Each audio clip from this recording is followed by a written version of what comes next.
하루의 말씀, 오늘은 사사기 11장 35절에서 40절 말씀 가지고 함께 나눕니다. 성경 봉독합니다. 입다는 자기 딸을 보는 순간 옷을 찢으며 부르짖었다. 아이고 이 자식아, 내가 이 아버지의 가슴을 후벼 파는구나. 나를 이렇게 괴롭히는 것이 하필이면 왜 너란 말이냐.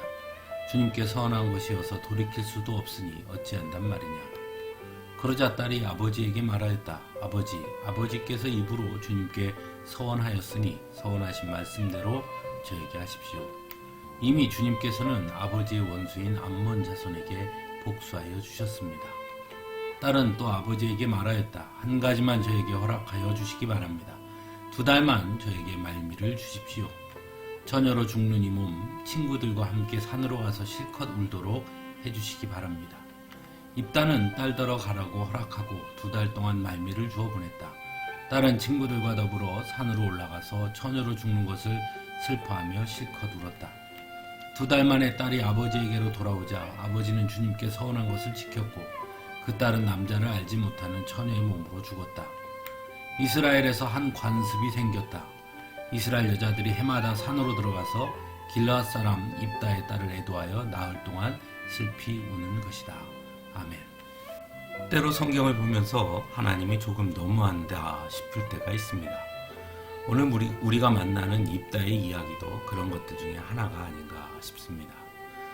아무리 입다가 서원을 했다고 하더라도 하나님께서 괜찮다 하실 수 있지 않을까 싶기 때문입니다.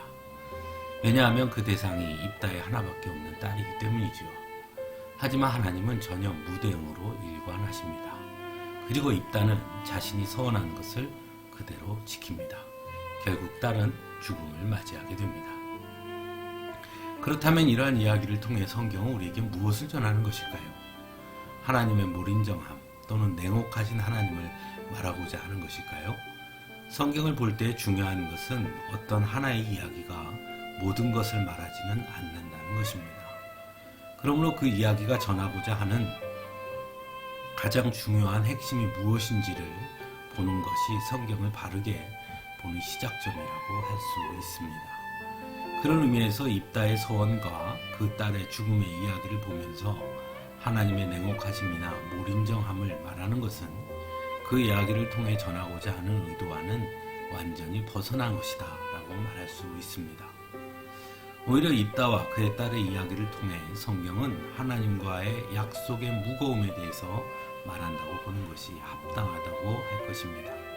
즉 어떤 약속이라 할지라도 하나님과 한 약속은 지켜야 한다는 것을 가르쳐주고 있는 것이죠. 왜냐하면 하나님은 결코 약속을 바꾸거나 깨뜨리지 않는 분이시기 때문입니다. 그래서 결국 하나님도 그 약속 때문에 자신의 아들을 우리를 위해 이 땅에 보내셨고 십자가에서 죽게 하시기까지 했죠. 입다가 하나님과의 약속을 위해 자신의 딸을 바친 것처럼 말입니다. 또 한 가지는 입다의 딸의 모습을 통해 비록 우리의 생각으로는 이해할 수 없고 받아들이기 어려운 일이라 할지라도 순종하고 받아들이는 것, 그것이 믿음의 또 다른 모습임을 우리에게 가르쳐 주기도 합니다. 딸은 아버지가 옷을 찢으며 부르짖는 것을 보고 아버지께서 입으로 주님께 서원하셨으니 서원하신 말씀대로 저에게 하십시오. 이미 주님께서는 아버지의 원수인 암몬 자손에게 복수하여 주셨습니다. 라고 말합니다. 그리고 2달간 산으로 올라가서 슬퍼하며 울다가 아버지께로 돌아옵니다.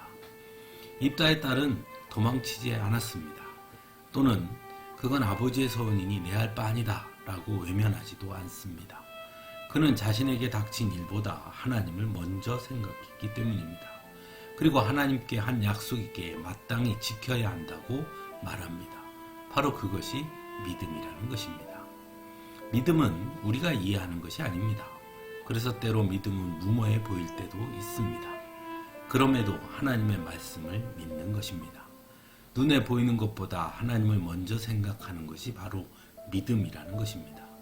입다와 그의 딸의 이야기가 우리에게 가르쳐주고 있는 것 역시 그 어떤 것보다 하나님을 먼저 생각하는 것, 그것이 믿음이라는 것을 말하고 있다고 할 수 있습니다. 함께 기도하겠습니다.